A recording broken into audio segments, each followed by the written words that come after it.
ಎಲ್ಲ ಸಹೃದಯರಿಗೆ ನಮಸ್ಕಾರ.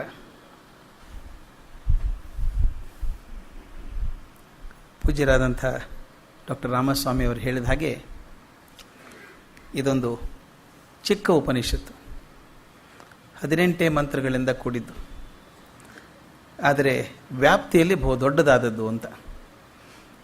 ಎಷ್ಟೋ ಭಾಷ್ಯಕಾರರು ಹೇಳ್ತಾರೆ, ತೈತ್ರಿ ಉಪನಿಷತ್ತಿನ ಮೊದಲನೇ ಮಂತ್ರದ ಮೊದಲನೇ ಸಾಲಿನಲ್ಲೇ ಎಲ್ಲ ಉಪನಿಷತ್ತುಗಳ ಸಾರ ಇದೆ ಅಂತ. ಈಶಾವಾಸ್ಯಮಿದಂ ಸರ್ವಂ, ಅದು ಒಂದರೊಳಗೆ ಇಡೀ ಜಗತ್ತಿನ ಎಲ್ಲ ಉಪನಿಷತ್ತುಗಳ ಸಾರ ಬಂದು ಹೋಗ್ತದೆ ಅಂತ. ನಾನು ಇವತ್ತು ಹಾಕ್ಕೊಂಡಿದ್ದ ಯೋಜನೆ ಹೇಗೆ ಹಾಕ್ಕೊಂಡಿದ್ದೀನಿ ಅಂದರೆ, ಅದು ಕಷ್ಟವಾದದ್ದು ಅಂತ ಮೊದಲೇ ಹೇಳಿಬಿಟ್ರೆ ಇನ್ನೂ ಕಷ್ಟ ಅನಿಸುತ್ತೆ. ಅದು ನಾನೇನು ಹಾಕ್ಕೊಂಡಿದ್ದೀನಿ ಅಂದರೆ, ನನಗೆ ಅರ್ಥ ಆಗುವಾಗ ಹೇಳಿದರೆ ಸಾಕು ಅಂತ. ಎಲ್ರಿಗೂ ಅರ್ಥ ಆದೀತು. ನನಗೆ ಜ್ಞಾನ ಕಮ್ಮಿ, ಆದ್ದರಿಂದ ನನಗೆ ಅರ್ಥ ಆಗೋ ಹಾಗೆ ಓದ್ಕೊಂಡು ಸ್ವಲ್ಪ ಭಗವಂತ ಅವಕಾಶ ಕೊಟ್ಟ ನನಗೆ. ಪ್ರತಿ ವರ್ಷ 21 ದಿವಸ ಅಮೇರಿಕಾಗೆ ಹೋಗಿ, ಈ ಸಲ 2 ತಿಂಗಳು ಸಿಕ್ಕಾಕೊಂಡ್ಬಿಟ್ಟೆ. ಅಲ್ಲಿ ಒಂದು 20 ದಿವಸ ನನಗೇನು ಕೆಲಸ ಇರಲಿಲ್ಲ. 20 ದಿವಸ ಇಲ್ಲದೆ ಕೆಲಸ ಇಲ್ಲದೆ ಬದುಕೋದೇ ಕಷ್ಟ ನನಗೆ. ಆಗ ಈ ತಲೆಗೆ ಬಂದದ್ದು, ಅಲ್ಲಿ ಕೂತ್ಕೊಂಡು ಬರೆಯೋಕ್ಕೆ ಶುರು ಮಾಡಿದೆ. ಸರ್ ಹೇಳಿದ ಹಾಗೆ DVG ಅವರ ಪುಸ್ತಕವನ್ನು ಮೂಲವಾಗಿಟ್ಕೊಂಡು ಅದಕ್ಕೆ ಮಾಸ್ತಿಯವರ ಕಥಾರೂಪದಲ್ಲಿ ಹೇಳಿದ್ದನ್ನು ಹಾಗೆ ಅನೇಕ ಚಿಂತಕರು ಹೇಳಿದ್ದಾರೆ. ಆಶ್ಚರ್ಯ ಅಂದರೆ, ಈವನ್ ರಜನೀಶ್ ಕೂಡ ಒಂದು ಪುಸ್ತಕ ಬರೆದಿದ್ದಾರೆ. ಈಶಾವಾಸ್ಯೋಪನಿಷತ್ ಮೇಲೆ ಸುಮಾರು 250 ಪುಟದ ಪುಸ್ತಕ ಬರೆದಿದ್ದಾರೆ. ಅಧ್ಯಾಯಕ್ಕೆ ಒಂದೊಂದು ಮಂತ್ರಕ್ಕೆ ಒಂದೊಂದು ಅಧ್ಯಾಯದಂತೆ ಮಾಡಿ 18 ಅಧ್ಯಾಯ ಮಾಡಿ ಪುಸ್ತಕ ಬರೆದಿದ್ದಾರೆ.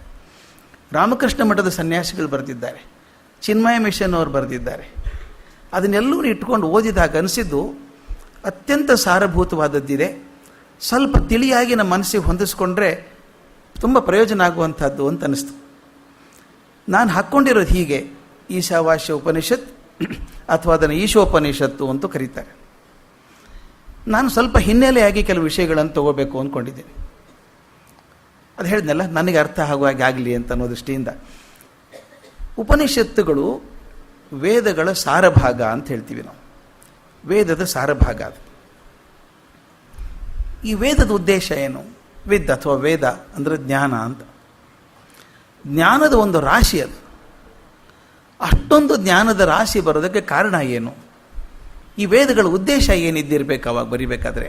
ಇಷ್ಟೊಂದು ಜನ ಅದು ಹೇಳಿದ ಹಾಗೆ ಯಾರೊಬ್ಬರ ಹೆಸರಿಲ್ಲ, ಅಪೌರುಷೇಯ ಅಂತ ಕರಿತೀವಿ ಅದನ್ನು. ಯಾರೊಬ್ಬರೂ ಬರೀಲಿಲ್ಲ. ಅದು ಸಮಗ್ರ ಚಿಂತನೆಯ ಒಂದು ರಸಗಟ್ಟಿ ಅದು. ಅದನ್ನು ಯಾರು ಬರೆದ್ರು ಅಂತ ಗೊತ್ತಿಲ್ಲದೆ ಹೋದರೂ ಕೂಡ ಅದು ಬರೆದದ್ದು ಸಿಕ್ಕಿದೆ. ಉದ್ದೇಶ ಏನಿರಬೇಕು ಹಾಗಾದರೆ? ಭಗವದ್ಗೀತೆ ಇದು ನಮ್ಮ ವೇದಗಳ ಉಪನಿಷತ್ತಿನ ವೇದಗಳ ಮೂಲ ಉದ್ದೇಶ ಏನಿರಬೇಕು ಅಂತಂದರೆ, ವೇದಗಳು ಹೇಳೋದು ಈ ಜಗತ್ತಿನ ರಹಸ್ಯದ ಮೂಲವನ್ನು ಕಂಡುಕೋಬೇಕು. ಈ ಜಗತ್ತಿನ ಒಂದು ರಹಸ್ಯ ಇದೆ, ಜಗತ್ತೇ ಒಂದು ರಹಸ್ಯ ಆಗಿದೆ, ಇದರ ಮೂಲ ಒಂದು ಇರಬೇಕಲ್ಲ, ಅದನ್ನು ಕಂಡುಕೋಬೇಕು ಅಂತ ಹೇಳಬೇಕು. ಈ ರಹಸ್ಯದೊಳಗೆ 3 ಮುಖ್ಯ ಅಂಶ ಇದ್ದಾವೆ. ಒಂದು, ಈ ಜಗತ್ತನ್ನು ಅನುಭವಿಸುವಂಥ ಒಂದು ಜೀವ, ಈ ಜಗತ್ತನ್ನು ಅನುಭವಿಸುವಂಥ ಕಾಣುವಂಥ ಒಂದು ಜೀವ ಒಂದು ಮುಖ್ಯ ಅಂಶ. ಮತ್ತು ಈ ಜೀವ ಅನುಭವಿಸುವಂಥ ಜಗತ್ತನ್ನು ಕಾಣುವಂಥ ಒಂದು ಜೀವ ಒಂದಾದರೆ, ಆ ಜಗತ್ತನ್ನು ಜೀವ ಅನುಭವಿಸುವಂಥ ಒಂದು ಜಗತ್ತಿದೆ. ಸೊ ಜೀವ ಜಗತ್ತು 2 ಮೂಲ ವಸ್ತುಗಳು. ಇದರ ಜೊತೆಗೆ ಇವೆರಡನ್ನು ಸೃಷ್ಟಿ ಮಾಡಿರುವಂಥ ಹಾಗೂ ನಿಯಂತ್ರಣ ಮಾಡುವಂಥ ಒಂದು ಶಕ್ತಿ ತತ್ವ ಇದೆ ಅಂತ ನಂಬಿಕೊಂಡದ್ದು. ಅದನ್ನು ಈಶ್ವರ ಅಂತ ಕರಿಬೋದು, ಬ್ರಹ್ಮ ಅಂತ ಕರಿಬೋದು, ಪರತತ್ವ ಅಂತ ಕರಿಬೋದು, ಯಾವುದಾದ್ರೂ ಕರಿಬೋದು. ಈ 3 ವಸ್ತುಗಳಿದ್ದಾವೆ, 3 ಚಿಂತನೆಗಳಿದ್ದಾವೆ: ಜೀವ, ಜಗತ್ತು ಮತ್ತು ಈಶ್ವರ. ಈ 3 ಯಾರ್ಯಾರು ಇವರು? ಜೀವ ಬಂತ್ಯಾಕೆ ಬಂದದ್ದು ಎಲ್ಲಿಂದ, ಎಲ್ಲಿ ಹೋಗ್ತದೆ ಜೀವ? ಜೀವದ ಬಗ್ಗೆ ಚಿಂತೆ ಆಗ್ಬೋದು. ಅಥವಾ ಜಗತ್ತು ನಿಜಾನ ಸುಳ್ಳ? ಇದು ನೀರ ಮೇಲಿನ ಗುಳ್ಳೆ ಅಂತ ಅನ್ನೋದು ನಿಜಾನ? ಅಥವಾ ನಿಜವಾಗ್ಲೂ ಇದ್ದಿದ್ದೀವಲ್ಲ, ನಾವು ಕಷ್ಟಪಡ್ತಿದ್ದೀವಿ, ಸಂತೋಷ ಪಡ್ತಿದ್ದೀವಿ, ಈ ಜಗತ್ತಿದೆ, ಈ ಜಗತ್ತು ಯಾಕೆ ಬಂತು ಹಾಗಾದರೆ? ಅದ್ರ ಬಗ್ಗೆ ಚಿಂತೆ. ಇವೆರಡನ್ನೂ ಸೃಷ್ಟಿ ಮಾಡಿದವನು ಇದ್ದಾನ ಒಬ್ಬನು? ಯಾರಾದರೂ ಭಗವಂತ ಇದ್ದಾನ? ಇದ್ರೆ ಹೇಗಿದ್ದಾನ ಅವನು? ನಮ್ಮ ಕಣ್ಣಿಗೆ ಕಾಣಿಸೋದಿಲ್ಲಲ್ಲ, ಏನು ಮಾಡೋದು ಅಂತ ಹೇಳಿ ಈ 3ನ್ನ ತ್ರಿಕೂಟ ರಹಸ್ಯ ಅಂತ ಕರೆದ್ರು. 3ರ ಕೂಟ ಇದು: ಜೀವ, ಜಗತ್ತು ಮತ್ತು ಈಶ್ವರ. ಈ 3ರ ಬಗ್ಗೆ ಚಿಂತನೆ ಮತ್ತು ನಡುವಿರುವಂಥ ಅವಿನಾ ಸಂಬಂಧ ಎಂಥದ್ದು, ಅದನ್ನು ತಿಳ್ಕೊಳ್ಬೇಕು ಅನ್ನುವಂಥದ್ದು ಮುಖ್ಯವಾಗಿ ವೇದದ ಉದ್ದೇಶ. ಅದು ನಮ್ಮ DVG ಅವರು ಕಗ್ಗದಲ್ಲಿ ಎಷ್ಟು ಚೆಂದ ಹೇಳ್ತಾರೆ, ತುಂಬ ಸುಲಭವಾಗಿ ಹೇಳ್ತಾರೆ. ನಾನೆಂಬುದೊಂದಂಶ, ಇತರ ಜಗ ಒಂದಂಶ. ನಾನೆಂಬುದೊಂದಂಶ, ಇತರ ಜಗ ಇನ್ನೊಂದಂಶ. ನಾನು ನೀನುಗಳು ಅಳಿದ ಸರ್ವೈಕ್ಯವೊಂದು, ಧ್ಯಾನಿಸುತ್ತ ಐಕ್ಯವನು ಪಾಲಿಸುವುದು ಉಭಯವನು, ಜಾಣಿನ ನಾಟಕವೋ ಮಂಕುತಿಮ್ಮ. ಎಷ್ಟು ಚೆಂದ ಹೇಳು ಮಾತಿದನ್ನು. ನಾನು ಎಂಬುದೆಂದು ಅಂಶ, ನಾನು ಅನ್ನುವಂಥದ್ದು ಒಂದು ಅಂಶ ಇದೆ ಜಗತ್ತಲ್ಲಿ, ನಾನಿದ್ದೀನಿ, ಅದರಿಂದ ಒಂದು ಅಂಶ ನನಗೆ. ಇತರ ಜಗ ಒಂದು ಅಂಶ, ನಾನೊಬ್ಬ ಅಂಶ ಆದರೆ ಬಾಕಿ ನನ್ನ ಬಿಟ್ಟಂಥ ಜಗತ್ತಿದೆಯಲ್ಲ ಅದು ಇನ್ನೊಂದು ಅಂಶ. ನಾನು ನೀನುಗಳು ಅಳಿದ ಸರ್ವೈಕ್ಯವೊಂದು, ನಾನೂ ಇಲ್ಲ, ಆ ಜಗತ್ತು ಇಲ್ಲ, ಇನ್ನೊಂದೇನು ಇರಬೇಕಲ್ಲ. ಹಾಗಾದರೆ ಒಂದು ಸರ್ವೈಕ್ಯವಾಗಿರುವಂಥ ವಸ್ತು ಇರಬೇಕಲ್ಲ, ಅದು ಇನ್ನೊಂದಿದೆ. ಧ್ಯಾನಿಸುತ್ತ ಐಕ್ಯವನು, ಆ ಮೇಲಿರುವಂಥ ವಸ್ತು, ಕಣ್ಣಿಗೆ ಕಾಣದೇ ಇರುವಂಥ ವಸ್ತು ನಾನೂ ಅಲ್ಲ, ಜಗತ್ತು ಅಲ್ಲ, ಇನ್ನೊಂದು ವಸ್ತು ಇದೆಯಲ್ಲ, ಅದನ್ನು ಧ್ಯಾನ ಮಾಡ್ತಾ ಪಾಲಿಸುವುದು ಉಭಯವನು. ನಾನು ಮತ್ತು ಜಗತ್ತನ್ನು ಪಾಲಿಸಬೇಕು. ನಾನು ಬೆಳಿಬೇಕು, ಜಗತ್ತು ಬೆಳಿಬೇಕು, ನಾನು ಅರ್ಥ ಆಗಬೇಕು ನನಗೆ ಯಾರು ಅಂತ ಹೇಳಿ, ಜಗತ್ತು ಅರ್ಥ ಆಗಬೇಕು. ಈ ಚಿಂತನೆ ಏನಿದೆಯೋ ಅದನ್ನು ಮೇಲಿಂದ ಬಿಡದೇನೆ ಧ್ಯಾನಿಸುತ್ತ ಐಕ್ಯವನು ಪಾಲಿಸುವುದು ಉಭಯವನು, ಜಾಣಿನ ನಾಟಕವೋ ಮಂಕುತಿಮ್ಮ. ಇದೊಂದು ನಾಟಕ ಅಂತ ಹೇಳ್ತಾರೆ. ಇದಿರೋದೇ ನಾಟಕ, ಆದರೆ ಬುದ್ಧಿವಂತಿಕೆ ನಾಟಕ ಇದು.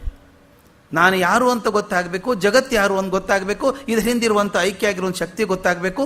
ಅದನ್ನು ನೆನೆಸ್ಕೊಂಡು ಇವನ್ನೆರಡೂ ಬೆಳೆಸಬೇಕು. ಇವನ್ನ ಬೆಳೆಸುವಾಗ ಅದನ್ನು ಮರೆಯುವಂಗಿಲ್ಲ. ನಾನು ದೊಡ್ಡವನು, ನಾವು ಪ್ರಪಂಚದಲ್ಲಿ ಬೇಕಾದಷ್ಟು ಜನ ನೋಡಿಬಿಟ್ಟಿದ್ದೀವಿ. ನಾನು ನಾನು ನಾನು ಅಂದವರು ಇವತ್ತು ಯಾರೂ ಪತ್ತೆ ಇಲ್ದಂಗೆ ಹೋಗಿದ್ದಾರೆ. ಅಥವಾ ನಾನು ಏನೂ ಅಲ್ಲ ಅಂದವರು ಪ್ರಖ್ಯಾತರಾಗಿಲ್ಲ, ಅವ್ರ ಹೆಸರು ಮಾಡಲಿಲ್ಲ. ನಾನು ಏನೂ ಅಲ್ಲ ಅನ್ನೋದು ಸರಿಯಲ್ಲ, ನಾನೇ ಎಲ್ಲಾನು ಅನ್ನೋದು ಸರಿಯಲ್ಲ. ಹಾಗಾದರೆ ನನ್ನ ಈ ಜಗತ್ತನ್ನು ಬಿಟ್ಟಂಥ ಒಂದು ವಸ್ತು ಇದೆಯಲ್ಲ, ಅದನ್ನ ಬಗ್ಗೆ ಧ್ಯಾನ ಮಾಡ್ತಾ ಇವೆರಡನ್ನೂ ಬೆಳೆಸ್ಕೊಳ್ಳೋದಿದೆಯಲ್ಲ, ಇದು ಬುದ್ಧಿವಂತಿಕೆ ನಾಟಕ ಅಂತ ಹೇಳ್ತಾರೆ. ಈ ಮಂಕುತಿಮ್ಮನ ಅಣ್ಣ ಮರುಳ ಮುನಿಯ ಅಂತ ಹೇಳ್ತೀವಿ. ಮಂಕುತಿಮ್ಮನ ಅಣ್ಣನೋ ತಮ್ಮನೋ, ಮಂಕುತಿಮ್ಮನ ತಮ್ಮ ಅಂತ ಹೇಳ್ತಾರೆ. ಆ ಮರುಳ ಮುನಿ ಅನ್ನೋ ಒಂದು ಮಾತು ಬರ್ತಿದ್ದ, ನಾನು ತುಂಬ ಇಷ್ಟವಾದ ಮಾತು. ಎಷ್ಟು ಚಂದ, ಕಣ್ಣಿಗೆ ಕಾಣುವಂಥ ವಸ್ತುವನ್ನು ಅದಕ್ಕೆ ಸೇರಿಸುವಂಥ ಶಕ್ತಿ DVGಗೆ ಮಾತ್ರ ಇತ್ತು ಅನಿಸುತ್ತೆ. ಮರಳು, ಬಿಸಿಲು, ಅಕ್ಷಿ. ಮರಳು, ಬಿಸಿಲು, ಅಕ್ಷಿ, ಈ ತ್ರಯದೊಂದು ಸಂಸರ್ಗ. ಈ ಮೂರು ಸೇರಿ ಒಂದು ಕೆಲಸ ಆಗ್ತದೆ. ಮರುವೋಳ್ ಮರೀಚಿಕೆಯನಾಗಿಪುದು ಮೃಗಕ್ಕೆ, ಸ್ಥಿರ ಬೊಮ್ಮ ಚಿರಮಾಯೆ ನಿನ್ನ ದೃಕ್ಕೋಣವಿವು ನೆರೆಯ ವಿಶ್ವದ ಚಿತ್ರ ಮರುಳು ಮುನಿಯ. ಎಷ್ಟು ಛತ್ರ. ಮರುಳು, ಬಿಸಿಲು ಮತ್ತು ಅಕ್ಷಿ. ಗಮನ ಇರಿ, ಮೂರೇ ಇರೋದು. ಮರುಭೂಮಿಯಲ್ಲಿ ಹೋದಾಗ ನಮ್ಗೆ ಅನುಭವ ಆಗುತ್ತೆ. ಮರುಭೂಮಿ ಮೇಲೆ ಹೋಗ್ತಿರ್ಬೇಕಾದ್ರೆ ಅಲ್ಲಿ ಸಿಕ್ಕಾಪಟ್ಟೆ ಮರಳಿದೆ, ಎಲ್ಲಿ ನೋಡಿದ್ರೆ ಮರಳು ಕಾಣಿಸುತ್ತೆ. ಅಥವಾ ರಾಜಸ್ಥಾನಕ್ಕೆ ಹೋದರೆ ಅಥವಾ ಯಾವುದೋ ಡೆಸರ್ಟಿಗೆ ಹೋದರೆ ಮರಳು ರಾಶಿ ರಾಶಿ ರಾಶಿ ಮರಳಿದೆ. ಎಲ್ಲಿ ನೋಡಿದಲ್ಲಿ ಮರಳು. ತುಂಬ ಬಿಸಿಲಿದೆ, ಮೇಲೆ ವಿಪರೀತ ಬಿಸಿಲಿದೆ, ಅಲ್ಲಿ ಹಸಿ ಅನ್ನೋದು ಇಲ್ಲೇ ಇಲ್ಲ, ನೀರೇ ಇಲ್ಲ ಅಲ್ಲಿ. ಆದರೆ ಆ ಮೂರು ಸೇರಿದ್ದು ಈ ತ್ರಯದೊಂದು ಸಂಸರ್ಗ. ಈ ಮೂರು ಸೇರಿ ಒಂದು ವಿಶೇಷ ಸೃಷ್ಟಿಯಾಗಿದೆ. ಏನು ಸೃಷ್ಟಿಯಾಗಿದೆ ಅದು? ಆ ಕಣ್ಣಿಗೆ ಮರುವೋಳ್ ಮರೀಚಿಕೆಯನಾಗಿಪದು ಮೃಗಕ್ಕೆ. ಒಂದು ಓಡಿ ಬಂದಂಥ, ನೀರಡಿಕೆಯಿಂದ ಓಡಿ ಬಂದಂಥ ಪ್ರಾಣಿಗೆ ಅಲ್ಲಿ ನೀರು ಹರಿದಂಗೆ ಕಾಣಿಸುತ್ತೆ, ಮೃಗಜಲ ಅಂತ ಕರಿತೀವಿ. ಆ ಮರಳು, ಬಿಸಿಲು, ಕಣ್ಣು ಮೂರೇ ಇರುವಂಥದ್ದು. ಅಲ್ಲಿ ಮರೀಚಿಕೆಯನ್ನು ಆಗಿಸಿ ಮಗನ ಓಡಿಸ್ತದೆ. ಅದು ಅಲ್ಲಿ ಹೋಗು, ಮುಂದೆ ಹೋಗ್ತದೆ. ನಾವು ನೋಡಿರ್ಬೇಕಲ್ಲ, ಕಥೆಗಳನ್ನು ಹೇಳ್ತೀವಿ ನಾವು, ಮೃಗಜಲ ಅಂತ ಹೇಳಿ. ಸಿಗೋದೇ ಇಲ್ಲ, ಓಡ್ತಾ ಇರುತ್ತೆ, ಸಿಕ್ತು ಸಿಕ್ತು ಸಿಕ್ತು ಅಂತ ಹೋಗ್ತದೆ ಮುಂದೆ. ಹಾಗೆ ಸೃಷ್ಟಿ ಮಾಡುತ್ತೆ. ಅದಕ್ಕೆ ಹೇಳ್ತಾರೆ, ಅದೇ ರೀತಿ ಜೀವನದಲ್ಲಿ ಕೂಡ ಸ್ಥಿರ ಬೊಮ್ಮ, ಬ್ರಹ್ಮ ಸ್ಥಿರವಾಗಿರುವಂಥವನು, ಚರಮಾಯೆ. ಈ ಮಾಯೆ ಜಗತ್ತಿದೆಯಲ್ಲ, ಸತತವಾಗಿ ಬದಲಾಯಿಸ್ತಿರುವಂಥದ್ದು, ಕ್ಷಣ ಕ್ಷಣಕ್ಕೆ ಬದಲಾಯಿಸ್ತಿರುವಂಥ ಮಾಯೆ ಇದು ಈ ಜಗತ್ತು. ನಿನ್ನ ದೃಕ್ಕೋಣ, ದೃಕ್ಕೋಣ ಅಂದರೆ ದೃಷ್ಟಿಕೋನ, ನೀ ನೋಡುವಂಥ ದೃಷ್ಟಿಕೋನ ಬೇರೆ. ಈ ಮೂರೂ ಸೇರಿದಾಗ ನೆರೆಯ ವಿಶ್ವದ ಚಿತ್ರ ಮಂಕುತಿಮ್ಮ. ವಿಶ್ವದ ಒಂದು ಚಿತ್ರ ಸಿಗಬೇಕಾದ್ರೆ ಮೂರೂ ಬೇಕಂತೆ. ಸ್ಥಿರವಾದ ಬ್ರಹ್ಮ ಇರಬೇಕು, ಬದಲಾಗ್ತಿರುವಂಥ ಜಗತ್ತು, ನೀ ನೋಡುವಂಥ ದೃಷ್ಟಿಕೋನ. ಇದು ಯಾಕೆ ಮುಖ್ಯ ಆಗ್ತದೆ ಅಂದರೆ, ಎಲ್ರಿಗೂ ಪ್ರಪಂಚ ಬೇರೆ ಬೇರೆ ಕಾಣಿಸಿದೆ ಅಲ್ವಾ. ಕೆಲವು ಪ್ರಪಂಚ ತುಂಬ ಚೆನ್ನಾಗಿದೆ ಅಲ್ಲ, ವರ್ಲ್ಡ್ ಈಸ್ ಸೋ ಬ್ಯೂಟಿಫುಲ್ ಅಂತ ಹೇಳೋರು ಇದ್ದಾರೆ. ವರ್ಲ್ಡ್ ಈಸ್ ಎ ಟ್ರೆಚರಸ್ ಪ್ಲೇಸ್ ಅನ್ನೋರು ಇದ್ದಾರೆ. ಏನೂ ಅರ್ಥ ಇಲ್ಲ ಜಗತ್ತಲ್ಲಿ ಅಂತ ಹೇಳೋರು ಇದ್ದಾರೆ. ಹೇಗೆ ಬಂತದು? ಅದೇ ಜಗತ್ತು, ಅದೇ ಮನುಷ್ಯ, ಯಾಕೆ ದೃಷ್ಟಿ ಇವ್ರದ್ದು ಬೇರೆ ಬೇರೆ ಅನ್ನಿಸ್ತು ಅಂದರೆ ದೃಕ್ಕೋಣ, ಅವ್ರ ದೃಷ್ಟಿಕೋನ ಬೇರೆ ಆಗ್ತದೆ. ಸ್ಥಿರ ಬೊಮ್ಮ, ಅದನ್ನು ಬದಲಾಯಿಸೋಕ್ಕಾಗಲ್ಲ, ಬ್ರಹ್ಮ ಸ್ಥಿರವಾಗಿದ್ದಾನೆ. ಈ ಚರಮಾಯೆ, ಕ್ಷಣ ಕ್ಷಣಕ್ಕೂ ಬದಲಾಯಿಸುವಂಥ ಪ್ರಪಂಚ ಇದೆ, ಅದನ್ನು ನೋಡುವಂಥ ದೃಷ್ಟಿಕೋನ. ಅದಕ್ಕೆ ಹೇಳ್ತಾರೆ, ದೃಷ್ಟಿಕೋನ ಸರಿ ಇದ್ದಾಗ ಪ್ರಪಂಚ ಒಳ್ಳೆಯದು ಅನ್ನಿಸ್ಬಹುದು, ಕೆಟ್ಟದು ಅನ್ನಿಸ್ಬಹುದು. ಅದರಿಂದ ಈ ಮೂರು ಸೇರ್ಕೊಂಡ್ಬಿಟ್ಟಿದ್ದಾವೆ. ಸ್ಥಿರವಾಗಿರುವಂಥ ಬೊಮ್ಮ, ಬದಲಾಗ್ತಿರುವಂಥ ಜಗತ್ತು, ನಾನು ಮನುಷ್ಯ, ನನ್ನ ದೃಷ್ಟಿಕೋನ, ಈ ಮೂರು ಸೇರಿದಾಗ ನಾನು ಕಾಣ್ಕೊಳ್ಳುವಂಥ ವಿಶ್ವ. ನನಗೆ ವಿಶ್ವ ಚೆನ್ನಾಗಿ ಕಾಣಿಸುತ್ತೋ ಕೆಟ್ಟು ಕಾಣಿಸುತ್ತೋ ಅನ್ನೋದು ವಿಶ್ವದ ಮೇಲೆ ಅಷ್ಟು ಇರೋದಕ್ಕಿಂತ ನಾನು ನೋಡುವಂಥ ದೃಷ್ಟಿಕೋನದ ಮೇಲಿದೆ ಅನ್ನುವಂಥದ್ದು. ಈ ತ್ರಿಕೂಟ ರಹಸ್ಯದ ದರ್ಶನ ಮಾಡಬೇಕಾದ್ರೆ ಸರಿಯಾದ ಉಪಾಯವನ್ನು ಕೊಡುವಂಥದ್ದು ವೇದ. ಅದಕ್ಕೊಂದು ಮಾತಿದೆ, ಪ್ರತ್ಯಕ್ಷಾಣು ಮಿಥ್ಯಾವ ಎಸ್ತು ಉಪಾಯೋನ ಬುದ್ಧ್ಯತೆ ಏನಂ ವಿಂದಂತಿ ವೇದೇನ ತಸ್ಮಾದ್ ವೇದಸ್ಯ ವೇದತಃ. ಯಾವ ಮಹಾತತ್ವವನ್ನು ಕಣ್ಣುಗಳಿಂದ ಕಾಣೋಕ್ಕಾಗೋದಿಲ್ವೋ, ಕಿವಿಯಿಂದ ಕೇಳೋಕ್ಕಾಗೋದಿಲ್ವೋ, ಇಂದ್ರಿಯಗಳಿಂದ ಪ್ರತ್ಯಕ್ಷವಾಗಿ ನೋಡೋದಕ್ಕಾಗೋದಿಲ್ವೋ, ಅನುಭವಿಸ್ಲಿಕ್ಕಾಗೋದಿಲ್ವೋ, ತರ್ಕ ಮತ್ತು ಯುಕ್ತಿಗಳಿಂದ ಪ್ರಮಾಣಗೊಳಿಸೋದಕ್ಕಾಗೋದಿಲ್ವೋ, ಅಂಥ ಲೋಕಾತೀತವಾದಂಥ ಒಂದು ಸತ್ಯವನ್ನು, ಆ ತತ್ವವನ್ನು ತಿಳಿಸಿಕೊಡುವಂಥದ್ದು ವೇದ. ಅದು ತಿಳಿಸಿಕೊಡೋದ್ರಿಂದ ಅದಕ್ಕೆ ವೇದದ ವೇದತ್ವ ಬಂದದ್ದು ಅಂತ. ವೇದಕ್ಕೆ ಒಂದು ಗುರುತ್ವ ಬಂದದ್ದು, ಅದರ ವೇದತ್ವ ಬಂದದ್ದು ಈ ಶಕ್ತಿಯಿಂದ. ಯಾವುದೇ ಕಣ್ಣಿಗೆ ಕಾಣಿಸುತ್ತೋ ಅಂತ ತೋರಿಸೋದು ದೊಡ್ಡದಲ್ಲ. ಅಲ್ಲಿ ಕಣ್ಣಿಗೆ ಕಾಣುತ್ತೆ ಅಂದಾಗ ನೋಡ್ಬೋದು. ಕಣ್ಣಿಗೆ ಕಾಣಿಸಲಾರದನ್ನು, ಕಿವಿಗೆ ಕೇಳಿಸಲಾರದಂಥ, ಇಂದ್ರಿಯಗಳಿಗೆ ಸಿಕ್ಕಲಾರದಂಥದ್ದನ್ನು ತರ್ಕದಿಂದೂ ಮಾಡಲಿಕ್ಕೆ ಬರೋದಿಲ್ಲ, ಯುಕ್ತಿಯಿಂದ ತಿಳ್ಕೊಳ್ಳೋಕ್ಕಾಗೋದಿಲ್ಲ. ಅಂಥ ಒಂದು ಚೈತನ್ಯದ ಬಗ್ಗೆ, ಮೂಲ ಸತ್ವದ ಬಗ್ಗೆ ಯಾವುದು ನಮಗೆ ತಿಳುವಳಿಕೆ ಕೊಡುತ್ತೋ ಅದು ವೇದ ಅಂತ. ಆದ್ದರಿಂದ ಆ ವೇದದ ಮಹತ್ವ ಇರೋದು ಆ ಅತೀಂದ್ರಿಯ ವಸ್ತು ಬೋಧನೆಯಲ್ಲಿ ಅಂತ. ಪ್ರಶ್ನೆ ಬರೋದು, ಇರ್ಬೋದಪ್ಪ ತ್ರಿಕೂಟ ಇರಲಿ, ನಾವ್ಯಾಕೆ ತಲೆ ಕೆಡಿಸ್ಕೋಬೇಕು ಅದಕ್ಕೆ? ನಾವಿದ್ದೀವಿ, ಜಗತ್ತಿದ್ದೀವಿ, ಈಶ್ವರ ಇದ್ದಾನೆ ಅಂತ ಒಪ್ಕೊಳ್ಳೋಣ. ನಾವು ತಲೆ ಯಾಕೆ ಕೆಡಿಸ್ಕೋಬೇಕಾದ್ರೆ ನಡೆದಿದೆಯಲ್ಲ, ತಲೆ ಕೆಡಿಸ್ಕೊಳ್ಳೋದು ಹೋದ್ರೂ ನಡೀತದಲ್ಲ, ಅದೇನು ಬಿಡೋಲ್ಲ ಅದು. ನಾವ್ಯಾಕೆ ತಲೆ ಕೆಡಿಸ್ಕೋಬೇಕು ಅಂದಾಗ ಹೇಳ್ತಾರೆ, ನಮಗೆಲ್ಲ ಅನುಭವ ಆಗಿರೋದು ಸ್ವಾಮಿ ಇದು. ಜೀವನದ ಯಾವುದೋ ಒಂದು ಹಂತದಲ್ಲಿ ಏನಪ್ಪ ಜೀವನ ಇದು ಅಂತ ಅನಿಸಲ್ವ? ಏನು ಜೀವನದರ್ಥ, ಏನು ಪ್ರಪಂಚಾರ್ಥ, ಏನು ಜೀವ ಪ್ರಪಂಚಗಳ ಸಂಬಂಧ, ಕಾಣದಿಲ್ಲಿರ್ಪುದೇನಾನು ಉಂಟೆ, ಅದೇನೋ ಶಾಸ್ತ್ರ ಪ್ರಮಾಣವೇ ಮಂಕುತಿಮ್ಮ, ಜ್ಞಾನ ಪ್ರಮಾಣವೇ ಮಂಕುತಿಮ್ಮ ಅಂತ ಹೇಳುವಂಥದ್ದು. ಈಗ ಏನು ಜೀವನದ ಅರ್ಥ? ಎಷ್ಟೋ ಸಲ ಎಷ್ಟೋ ಸಾಧನೆ ಮಾಡಿದವ್ರಿಗೂ ಅನ್ನಿಸ್ಬಿಟ್ಟಿದೆ, ಕೊನೆಗೆ ಒಂದು ಹಂತ ಬಂದಾಗ ಏನು ಪ್ರಯೋಜನ, ಏನು ಮಾಡಿದೆ ಇಷ್ಟು ವರ್ಷ, ನಾನು ಏನು ಸಾಧನೆ ಮಾಡಿದೆ, ಎದಕ್ಕೆ ಬಂದೆ ಇಲ್ಲಿ? ಶಂಕರಾಚಾರ್ಯರಿಗೆ ಬೇಗ ಅಂದ್ಕೊಂಡ್ಬಿಟ್ರು, ಕೋಹಂ ಕುತಾಯಾತಃ ಅಂತ. ನಮಗೆ ಭಾಳ ವಯಸ್ಸಾದರೂ ಅನಿಸಲ್ಲ ಒಂದೊಂದು ಸಲ. ಯಾವತ್ತೂ ಒಂದು ತಲೆಗೆ ಜೋರಾಗಿ ಪೆಟ್ಟು ಬಿದ್ದಾಗ ಛೇ ಇಷ್ಟೇನಾ ಜನ್ಮ ಇದು ಅಂತ ಅನಿಸ್ಬಿಡುತ್ತೆ. ಅದು ಯಾವಾಗಲೂ ಕಷ್ಟ ಬಂದಾಗಲೇ ತಕ್ಕನ ಮನೆ ಹೊಳೆಯೋದಂಥದ್ದು. ಏನು ಜೀವನದ ಅರ್ಥ? ಈ ಪ್ರಪಂಚಕ್ಕೆ ಏನಾದರೂ ಅರ್ಥ ಇದೆಯಾ? ಜೀವನಕ್ಕೆ ಅರ್ಥ ಇದೆಯಾ? ಪ್ರಪಂಚಕ್ಕೆ ಅರ್ಥ ಇದೆಯಾ? ಮತ್ತು ಇವಕ್ಕೇನಾದರೂ ಸಂಬಂಧ ಇದೆಯಾ? ಜೀವ ಪ್ರಪಂಚಗಳ ಸಂಬಂಧ. ಮತ್ತು ಇದಲ್ದೇ ಜೀವ ಪ್ರಪಂಚ ಅಲ್ಲದೆ ಕಾಣಲಾರದೆ ಇರೋದು ಇನ್ನೊಂದು ಏನಾದರೂ ಇದೆಯಾ? ನೋಡಿ ಎಷ್ಟು ಚೆನ್ನಾಗಿ ಅನಿಸೋದು ಆವಾಗ. ಇದು ಮೂರನೇದ್ದು ಅಂತ ಹೇಳಿದಲ್ಲ ತ್ರಿಕೂಟ ರಹಸ್ಯ. ನಾನು ಜಗತ್ತಲ್ಲದೆ ಇನ್ನೊಂದೇನಾದರೂ ಇರಬೇಕಿದು. ಈಗ ಆಗ್ತಿರ್ಬೇಕಾದ್ರೆ ಇನ್ನೊಬ್ರು ಯಾರು ಇರಬೇಕು ಹಿಂದೆ ಅಂತ ಅನಿಸುವಂಥದ್ದು. ಕೊನೆಗೆ ಅನಿಸುತ್ತೆ, ಕಣ್ಣಿಗೆ ಕಾಣಲಾರದ್ದೇನಾದರೂ ಒಂದು ಇರಬೇಕಾ? ಇದ್ರೆ ಅದೇನು ಅದು ಹುಡುಕ್ಬೇಕಲ್ಲ ನಾನು. ಅದು ಹುಡುಕೋಕೆ ಮನಸ್ಸು ಬರೋದು ಒಂದು ಹಂತ ಬಂದಾಗ. ಹಿಂದಕ್ಕೊಂದ್ಸಲ ಹೇಳಿದ್ದೆ ನಾನು, ಬರ್ಟ್ರಾಂಡ್ ರಸಲ್ ಭಾಳ ಚಂದ ಹೇಳ್ತಾರೆ, ನಮಗೆಲ್ರಿಗೂ 50 ವರ್ಷ ಆದಮೇಲೆ ಭಗವಂತನ ಬಗ್ಗೆ ನಂಬಿಕೆ ಬರೋಕ್ಕೆ ಶುರು ಆಗ್ತದಂತೆ. 50 ವರ್ಷ ಆದಮೇಲೆ. ಯಾಕೆ ಅಂದರೆ ಅಲ್ಲಿವರೆಗೂ ಮೈಯೇ ಬಿಸಿ ಇದೆ, ರಕ್ತ ಕುದೀತಾ ಇದೆ, ನಾನು ಸಾಧಿಸಿದೆ, ನಾನು ಮಾಡಿಬಿಡ್ತೇನೆ ಅಂತ ಓಡಾಡ್ತೀವಿ. ಒಂದು ಸಲ ಬೆಳೆದ ಹಾಗೆ ನನ್ನ ಸುತ್ತಮುತ್ತಲಿರುವಂಥವರೆಲ್ಲ ಕಣ್ಮರೆ ಆಗೋಕ್ಕೆ ಶುರು ಆಗ್ತಾರೆ, ನಮ್ಮಿಂದ ದೂರ ಹೋಗೋಕ್ಕೆ ಶುರು ಆಗ್ತಾರೆ.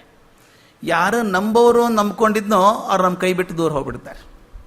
ಆಗ ಮನುಷ್ಯನಿಗೆ ಅವ್ನು ಹೇಳ್ತಾನೆ, the moment you find that the carpet under your feet is no more certain and your carpet is pulled from your legs. ನಿಮ್ಮ ಕಾಲಡಿ ಇದ್ದಂಥ ಕಾರ್ಪೆಟ್ ಯಾರಾದರೂ ಎಳ್ಕೊಂಡ್ಬಿಟ್ರೆ you don't know where to stand, ಎಲ್ಲಿ ನಿಂತ್ಕೋಬೇಕು ಅಂತ ಗೊತ್ತಾಗೋದಿಲ್ಲ. ಅವ್ನು ಹೇಳ್ತಾನೆ, ಅವನ ಭಾಷೆ ಹೇಳೋದಾದರೆ, then man wants to lean on something which does not deceive him. ನನ್ನನ್ನು ಮೋಸಗೊಳಿಸಲಾರದಂಥ ಯಾವುದಾದ್ರೂ ಆಶ್ರಯ ಇದೆಯಾ ಅಂತ ಹುಡ್ಕೋಕೆ ಶುರು ಮಾಡ್ತಾನಂತೆ. That support is the belief in god. ಆಗ ಅನಿಸುತ್ತಂತೆ ಒಂದು ಶಕ್ತಿ ಇರಬೇಕಪ್ಪ ನಮ್ಮನ್ನು ಕಾಪಾಡುವಂಥದ್ದು ಅಂತ. ಆ ವಯಸ್ಸಿಗೆ ಬರ್ತದೆ. ಅದಕ್ಕೆ ಹೇಳ್ತಾರೆ, ಜ್ಞಾನ ಪ್ರಮಾಣವೇ ಮಂಕುತಿಮ್ಮ. ಜ್ಞಾನದಿಂದ ಹಿಡ್ಕೊಳ್ಳೋಕ್ಕಾಗತ್ತಾ? ತರ್ಕದಿಂದ ಹಿಡ್ಕೊಳ್ಳೋಕ್ಕಾಗತ್ತಾ? ಯುಕ್ತಿಯಿಂದ ಆಗೋದಿಲ್ಲ, ಅದು ಅನುಭವನೇ ಆಗಬೇಕು. ಅನುಭವದಿಂದಾನೇ ಗೊತ್ತಾಗುವಂಥದ್ದು ಅಂತ.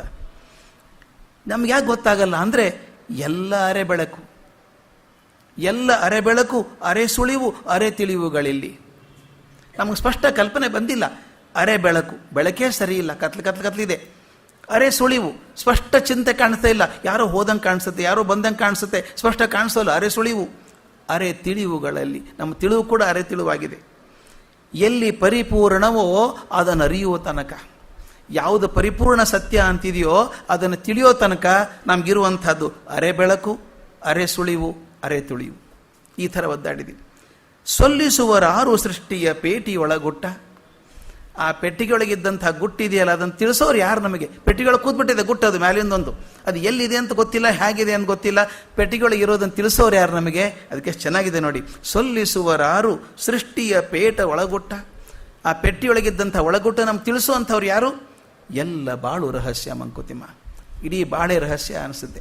ಒಂದೊಂದು ಸಲ ಜೀವನ ಮುಗಿಯೋಕೆ ಬಂದಾಗ ಕೂಡ ನಾನು ಏನು ಮಾಡೋಕ್ಕೆ ಬಂದೆ, ಏನು ಮಾಡಿದೆ ಕೊನೆಗೆ ಅಂತ ಅನಿಸಲ್ವ? ಎಷ್ಟೋ ಸಲ ಅನಿಸುತ್ತೆ.